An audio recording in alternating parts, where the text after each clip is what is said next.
Welcome back to Soda City Live, everyone. April is Parkinson's Awareness Month. According to the CDC, cases for Parkinson's disease, they're on the rise and affect people age 65 and up. Synergy Home Care gerontologist Dr. Macy Smith is here to share ways that families and their caregivers can enhance the quality of life for loved ones who are battling Parkinson's disease.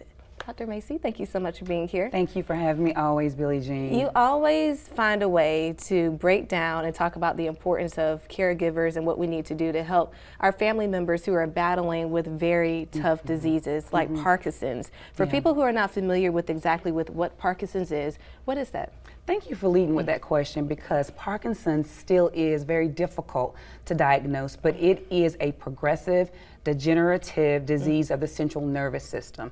Common symptoms that we are familiar with are the shaking, the tremors, lack of facial expressions, and abnormally slow movements. And when we talk about the movement and motor related symptoms, but there are also non-motor related symptoms. We're talking about the apathy, we're talking depression, and also the loss of sense of smell and cognitive impairment. So it does increase your risk of developing dementia. Wow. How does a person know when they need to go see a doctor, possibly, if they have any of those symptoms? So if you see symptoms of balance issues, gait issues, concerns with executive functioning, maybe they were the breadwinner and they were paying all the bills.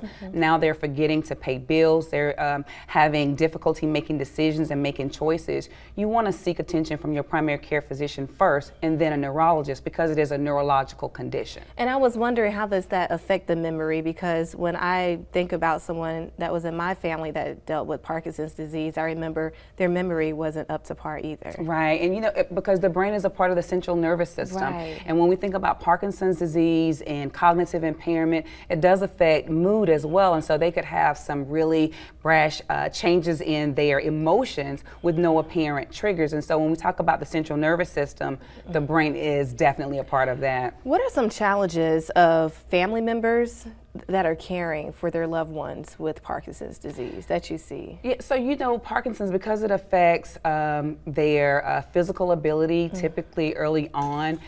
Early on, they probably just need some emotional support, but then later on, they're going to need assistance with their activities of daily living. So any opportunity to incorporate those tools of independence.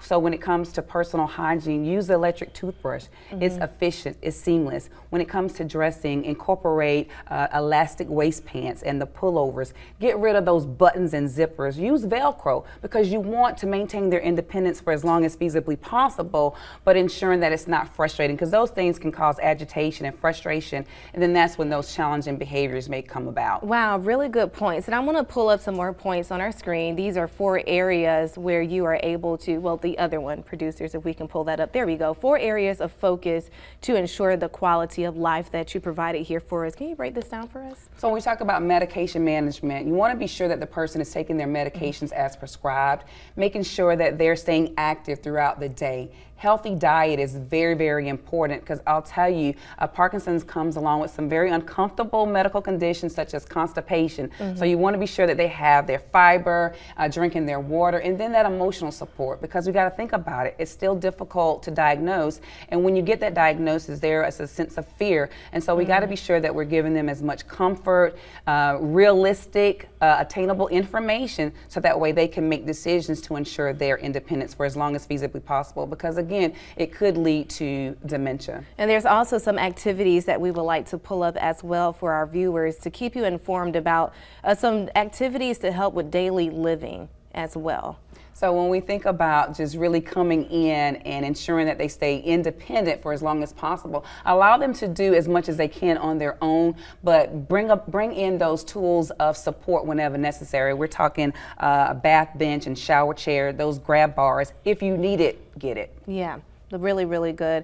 And also, Dr. Macy, we would like to tell our viewers that you have a big announcement. You come on here every month and share good details, but now these details can be at the tip of the fingertips for our viewers. Yeah, they can be. And I will say, you know, you're not alone. Always reach out to a professional caregiving company to help with those activities of daily living, such as Synergy Home Care. But also, I have a resource as well. On Saturday, I'll be doing a book signing. I wrote a book. It's called A Dementia Caregiver's Guide to Care. frequently asked questions. A lot of times people don't have time to read a 200-page book. Well, my book is 54 pages. It gets right to the point. I'll be at Barnes & Noble this Saturday at 12:30 p.m. and we're finally getting into Barnes & Noble, so I'm very excited because the information is going to be getting into the hands of people who need it the most. And this is Barnes & Noble's in Columbia on Forest Drive Acre. at Okay. Richland Fashion Mall. Richland Fashion Mall is still there. Yes, it's still there. It's not gone yet. So we appreciate that. And tell us what time again? It's going to be 12:30 p.m. Barnes & Noble, A Dementia Caregiver's Guide to Care. I'll be there. It'll be a meet and greet. I'll do some book signings. And, of course, I'll be doing some caregiver coaching as well since I'll be there. Well, thank you so much for coming on the show.